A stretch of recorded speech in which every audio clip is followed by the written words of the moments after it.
Bien, asseyez-vous, vous pouvez vous asseoir, merci.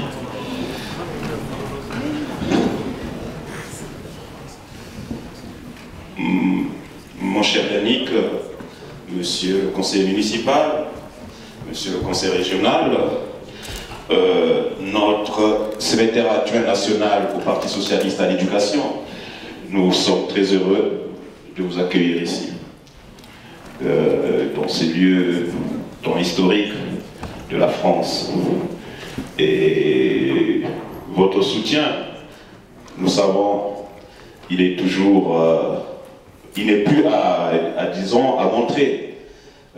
Partant de Yannick, tous les camarades avec lesquels nous travaillons, et je ne peux pas tous les citer, notamment ceux de Répondre à gauche, qui ont amené notre ami et cher camarade François à la tête, que vous voyez souvent.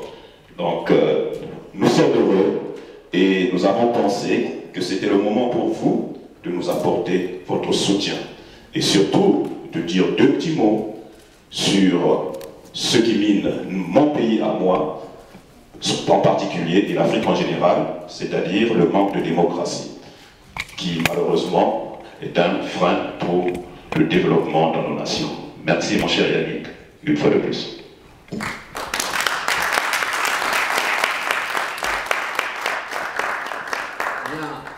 mesdames, messieurs, chers amis, cher Raphaël, qui est notre ami et qui est mon ami depuis maintenant bien longtemps. Tout d'abord, merci de m'avoir permis de venir aujourd'hui vous rencontrer ici, dans cette Assemblée nationale. Je voudrais tout d'abord excuser Bruno Leroux, le président du groupe des élus socialistes à l'Assemblée nationale, qui ne peut être là aujourd'hui, et donc vous avez son suppléant, en ma personne. Vous dire que, tout d'abord, vous délivrez un message de fraternité, un message d'amitié, et bien évidemment, un message de soutien. Parce que, et je commencerai par là, si c'est à la fois un honneur et une joie d'être parmi vous aujourd'hui, c'est aussi, et bien évidemment, parce que votre combat, c'est notre combat. C'est notre combat.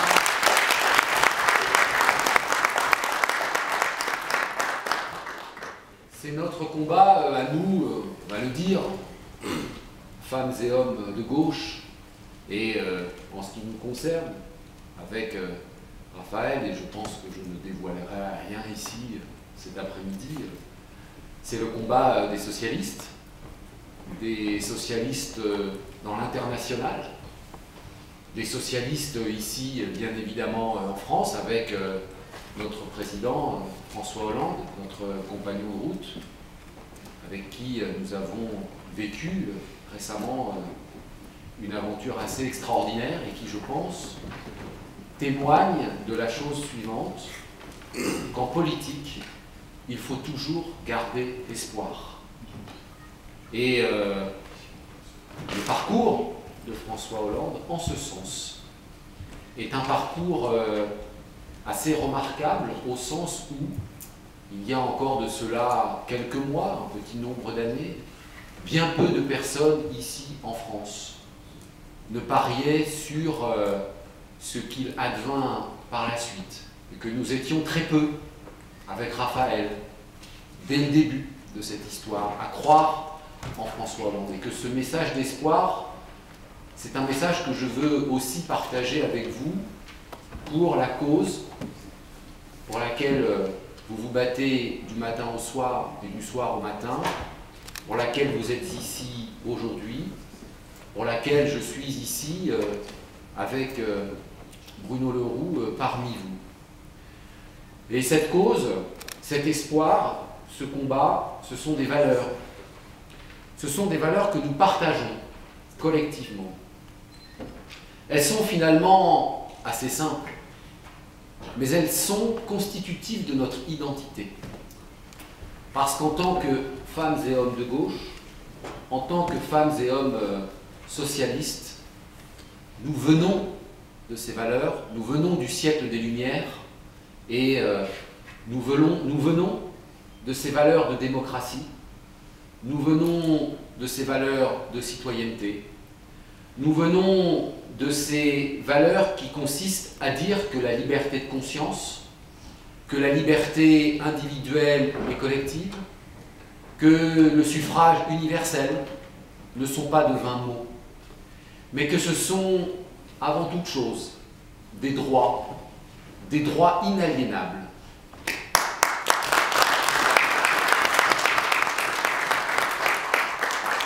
Et que précisément le combat que vous menez depuis maintenant un certain temps, aujourd'hui, et que vous allez continuer à mener, nous le menons à vos côtés parce que, ensemble, nous ne nous résignons pas. Nous n'acceptons pas la dictature.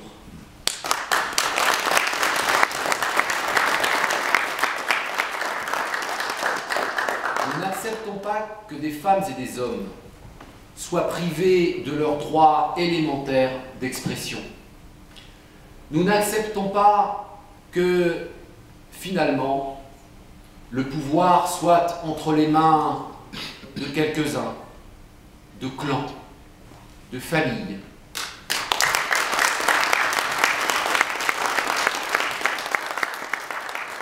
Et nous n'acceptons pas que des femmes et des hommes voient leur vie sacrifiée, leur famille torturée,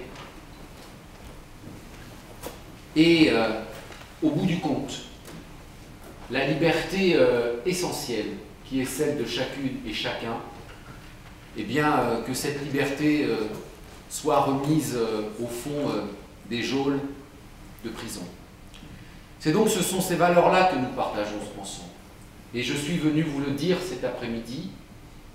Vous pouvez bien évidemment, hier, comme aujourd'hui, comme maintenant, et comme demain, vous pouvez compter sur nous.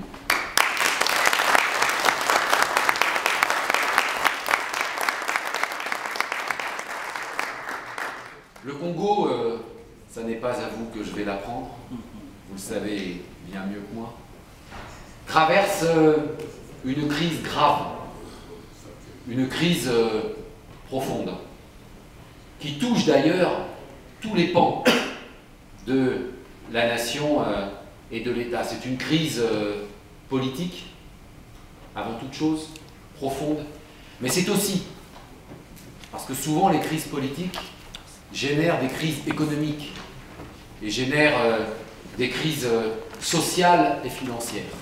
C'est aussi cela qui aujourd'hui ravage le Congo. C'est aussi une crise morale. C'est une crise du pouvoir corrompu.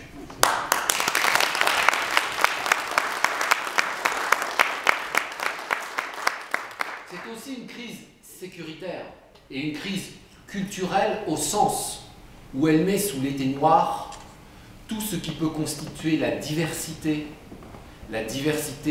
d'opinions, la diversité des pratiques culturelles au sens très large du terme. Et puis c'est aussi, à un certain niveau, une crise environnementale, liée d'ailleurs, l'ensemble de ces crises, à une administration publique aujourd'hui réduite à des proportions profondément inacceptables, ainsi d'ailleurs qu'à une situation du secteur privé ô combien difficile. Et le combat que vous menez, c'est un combat courageux, c'est un combat exemplaire, et c'est un combat nécessaire.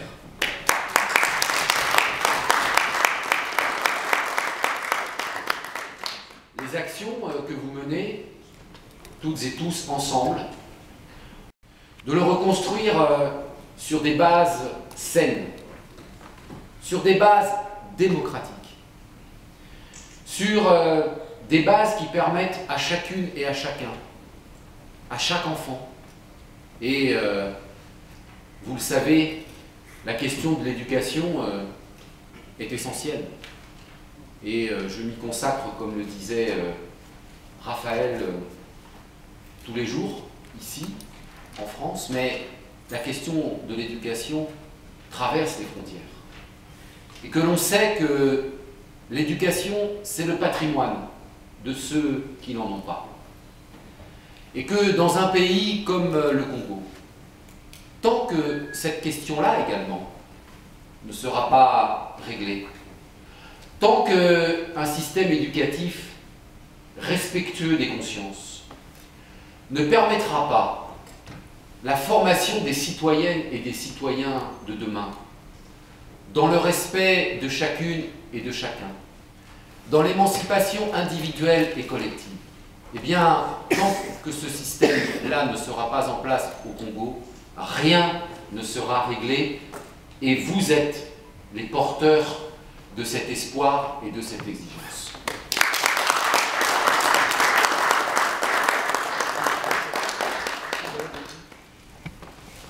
Je le disais, ce sont des valeurs que nous partageons et en tant que socialistes de l'international socialiste, nous sommes profondément préoccupés et nous sommes profondément concernés. Et l'actualité récente, d'ailleurs, en Afrique, l'a montré. L'intervention décidée par François Hollande, notre président de la République, au Mali, dans le cadre des règles internationales, a montré qu'il était non seulement nécessaire, non seulement indispensable, pour préserver et pour sauver la démocratie qui était menacée dans ce pays du Mali. Eh bien, la France a su être à la hauteur de ce qui était nécessaire pour faire barrage à l'intégrisme, pour faire barrage à la dictature. Et c'est un exemple pour nous qui nous encourage à continuer ce combat. Parce que lorsque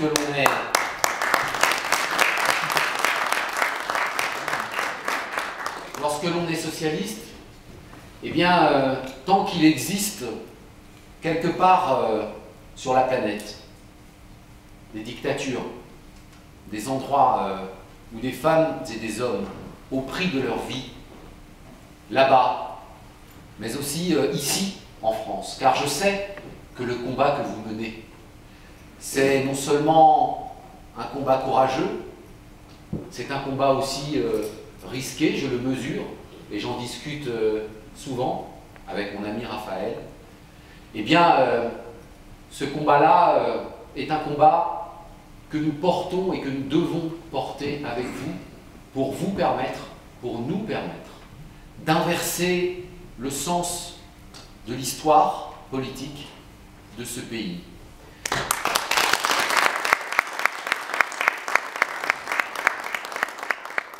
Et je voudrais, pour ne pas être trop long, mais pour en terminer là, en tant que socialistes, nous sommes porteurs d'un optimisme et d'une croyance en l'avenir. Parce que rien n'est plus fort que la démocratie. Rien n'est plus fort que cette citoyenneté sans laquelle nous ne pouvons mettre en œuvre notre parcours et notre trajectoire. Alors voilà le message que je suis venu vous délivrer cet après-midi. C'est un message de soutien, c'est un message de fraternité, c'est un message d'amitié. Nous avons et nous allons faire encore beaucoup de choses ensemble.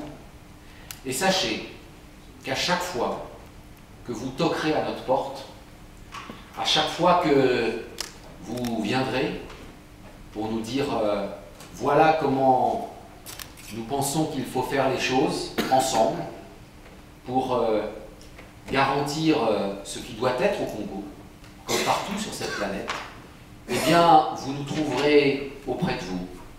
Wow.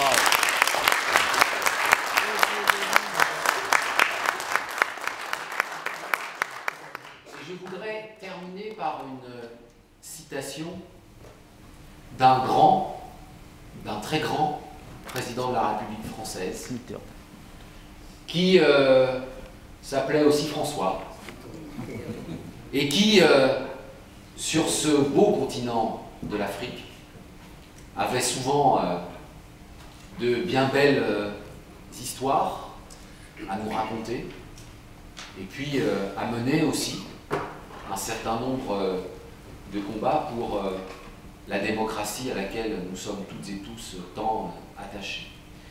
Et je vais le citer parce que l'extrait que je vais citer de lui, je trouve, incarne à merveille votre combat, notre combat pour ce Congo démocratique que nous voulons toutes et tous et pour lequel nous sommes là cet après-midi.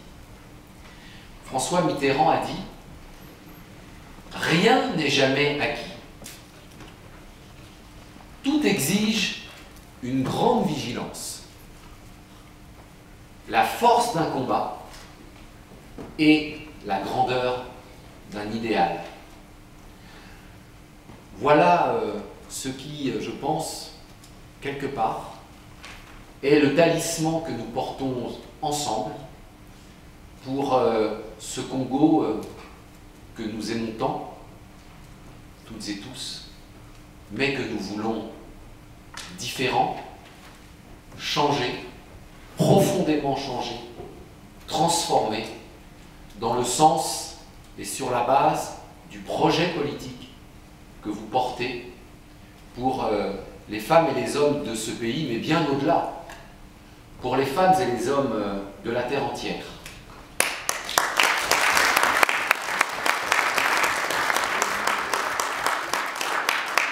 Car ce combat pour ce Congo que nous voulons, il concerne bien évidemment les femmes et les hommes de ce pays, bien évidemment les Françaises et les Français, mais il concerne tous les citoyens de la planète. Je vous remercie.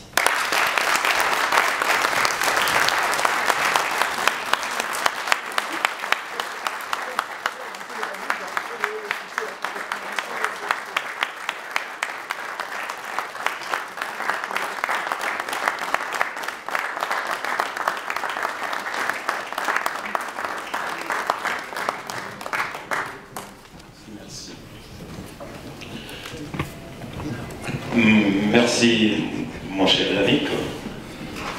Je n'ai plus de mots. Tu as tout dit. Voilà. Merci.